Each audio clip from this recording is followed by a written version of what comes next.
Hey everybody, Spectacular, the silver stack. I got a few $1,000s here worth of silver that I'm unboxing. Just for fun, I thought, you know what, I'm going to take a break and actually show you all. So I've already pulled some out. Also, I got this really cool coin, this 1879 Proof 65 Plus Shield Nickel. How cool is that? This is top pop right here. There's only one in Proof 65 Plus. There are a few above this in the NGC census. I don't know what PCGS holds, but that's about an $800 coin. I saw that, I'm like, yo, man, you don't see the proof stuff like in the old type coins every single day like this. It's just a nice coin. 3,200 or so of these right here was the mintage. The 1879, oddly enough, the regular issue is a rarer key date. This would have been in, let's imagine the same grade, just the 65 plus. That'd have been like a $5,000 coin, right? 4,500, 5,000. Crazy. This was a cool pickup right here too. So, I mean, wait, no, this was actually 50 cents over spot, and this is a really neat Chicago coin show like anniversary piece. And so this is like a 1955 double die cent, and you can see the 1955 here, and kind of a fantasy piece of 2015. They should have did that double die, and really neat. And I looked this piece up, and this is actually number 45. They only made 125 of this type of the art bar, and at the event, they were selling them for 65 each. So I'd imagine that some collector would pay more than 50 cents over spot for this right here. So again, that's why it's important to grab unusual things, know what you're looking for, and you can really do well when it comes to increasing your stack. If you're a silver bro, you can really increase your stack by knowing what the rare stuff is and the collectible stuff is out there. You know, basic stuff right here, RMC bars, Republic Metal Corp. It's nothing too crazy. They'll all burn the same. I got a few of those. I got a couple of these bars right here. These are nice looking bars, but you know what I found out? That this actually fits perfectly down in my furnace. So they could very easily turn into spectacular hand-poured art. So be on the lookout for those. And I got 8 of these 2012 Year of the Dragons in the original plastic. They're kind of neat looking, and a lot of people love these. These were selling for like $50 each at one point. So to get them for, these were $2 over spot. What a great deal. Oh, here's some more RMC bars. Let's put those with their brethren over there. I got stuff all over my table, so just focus here if you could. All right, don't even pay attention over there. Just don't even look. Don't even look at it. What are these? Some of these. Oh, this was really super nice. I'm going to read this out loud because I think it deserves it. I had never seen this round before. It says, let me see if I know how to say it. For God so loved the world that he gave his only begotten Son, and whosoever believeth in him shall not perish, but have everlasting life. This round obviously says something a little different, but I'm just reading it the way I, was taught to say it from John 3:16. So it's a really cool Bible verse right there. And basically says if you take God and Jesus in your heart, bada bang, man, you'll have eternal life. Look at that. Isn't that great? Whosoever believeth in him shall not perish, but have everlasting life. Yeah, man. That's a beautiful thing right there. That's a really cool round. Probably the pickup of the day right there. I got these emoji rounds. These are all right. I mean, they tried to make something cool right here. They're all right. I mean, they tried. I'm not so sure I needed those in my life, but, again, that stuff can burn the same. This is something that I don't want to remove. Royal Canadian Mint, Monet Royale, Canadine. Geez, I don't know. You know what? Just forget about it. We're gonna open it next time. Open it next time. Those are half ounce. that should be 10 ounces of half ounce pieces. That tape was actually surprisingly strong. Oh, never mind. I just took it off. Okay, disregard. We're going to open it now. We're going to do it live. I lied to you all. Here we go. Canada makes some beautiful silver pieces for sure. $2 piece right there. Look at that. So these are, yes, half ounce. Whew. They also make some weird pieces too. You got to really look at the Canadian stuff because they have like 1¼ ounces. They have like just quarter ounce, half ounce, all kinds of weird sizes, right? So make sure you're really paying. I got burnt one time on a Canadian piece because it was some weird, it was like 3/4 of an ounce and I paid an ounce price for it. So, I mean, I burned like, oh my goodness, like a few dollars, but it could be worse. You could have bought a tube of them. I got this really cool 87 American Prospector Engelhard round. That was fun to find. So Pretty cool. A bunch of different bars. And, not like a long video, but it's just interesting to see what's going on. And so, I go to I shop hop, right? When I do this buying stuff, to be honest with you, all this stuff you're seeing right now is not from one shop. It's from multiple shops throughout the day, 4 or 5 shops actually. And it's just interesting to see one shop just selling like crazy, right? Just selling silver all over the place. And then one shop just buying silver like crazy. Everybody's bringing silver and gold, wants to take their scrap gold and cash in with these gold prices. And it's just interesting to see. And then one shop complaining that they're getting no business, it's all over the place. I think a couple pawn shops were actually in here too. I went pawn shop hopping. Here in Florida, on the West Coast especially, I can't say anything for any other coast because I don't live there. But there's just so many opportunities for silver.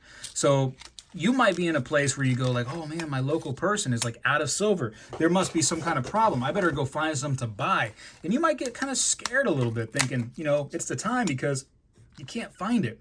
Whereas over here where I am, I have never once been involved in a situation where I've gone into a shop and had a hard time finding silver. Never once. That was the whole box, by the way. That whole silver squeeze scam, all that stuff. During those times, I found silver each and every day. So it's funny because a lot of people revert back to talking about that time frame, right? When the first silver squeeze came out after, everybody was copying the GameStop phenomenon where they squeezed the GameStop stock. And then they're like, hey, we can squeeze silver too. You can't do it. And they found out that all it did was really raise premiums and hurt people. But anyways, beyond that, people, in different areas were like, oh, I can't find silver. Like, oh my gosh, like it's running out. And like every single day I'm like posting me picking up a silver and I'm like, I got it. It's not a problem. And silver was like, I remember people selling silver for crazy amounts because people thought that they couldn't find it. But they just weren't in a area like I am where it's just silver rich, it seems like, like no matter where I go, I can find this stuff. And it's not like I know some kind of secret places either, right? It's literally buildings that advertise having silver. So it's not like it's like, oh, Spegtacular. It's because you're a YouTube guy and you know the little secret places. No, it's just because we have it. Our places are buying it like crazy, and there's always been a supply. It's never been to the point where it's like it's out. Now, sometimes it had gotten kind of expensive, and the price that you had to pay for it might not have been the greatest in the whole world. I remember seeing signs when silver was like $11, $12 an ounce, and there would be signs up saying that, no place is going to sell silver lower than $18 an ounce.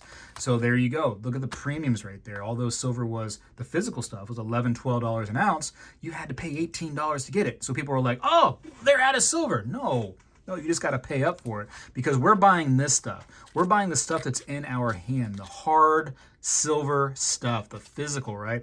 We're not buying the paper stuff. There's not an infinite make-believe supply of this stuff right here. This is a commodity, a resource that has a limited supply. And it, first of all, not only is it in our hand now, but we had to get this stuff out of the ground, right? It's not some make-believe, oh, I can just pretend like I have, 1,000 ounces and sell it to you on the internet digitally. No, you had to actually get this stuff out of the ground. You had to go ahead and refine it, make it into one of these bars right here, and then get it over to your house somehow. It's a little bit of work compared to just the paper stuff.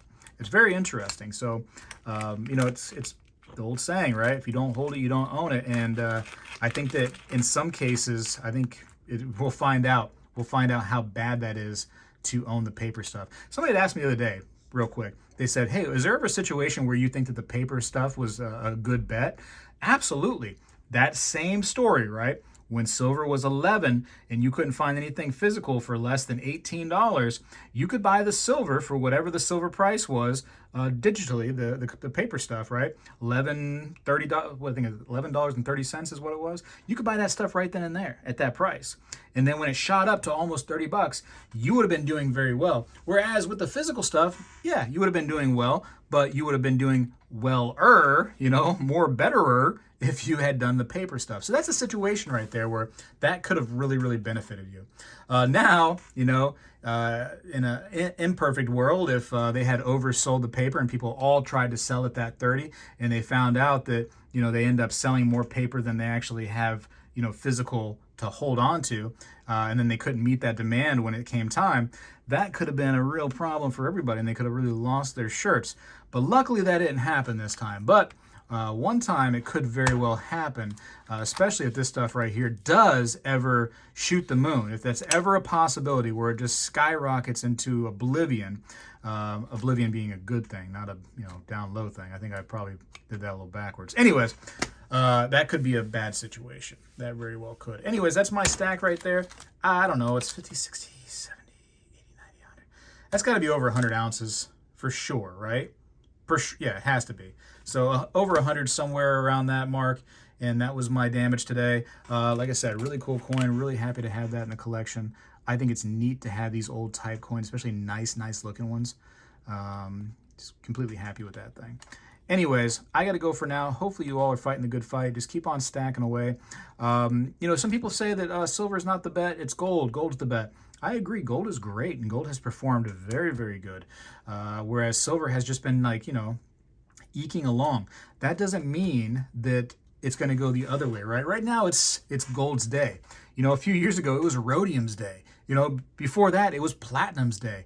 Eventually, it's going to be silver's day, and the people that have been stacking away just, patiently, it's going to be your day for sure, and you're going to be like, wow, what a good day it is. And I think that, gold is definitely a great part of this investment when it comes to precious metals. Gold should be the main part of your stack. Silver should be the change. I always viewed gold as being the dollar bills and silver being the change, but silver needs to be part of that stack in my, humble opinion. And that's all it is, just an opinion. I'm just a guy on the internet. What do I know? I got to go for now. Appreciate you for watching. Spegtacular is out. Well, hello everybody. I seek to educate and entertain through my journey of collecting coins and stacking precious metals. I encourage you to subscribe and please stay with me on this journey. I am Spegtacular, the Silver Stacular. When I was a kid, we did this every day in school, and I believe we need to bring this back a little bit, and I'm going to start right now. I pledge allegiance to the flag of the United States of America and to the republic for which it stands, one nation, under God, indivisible, with liberty and justice for all.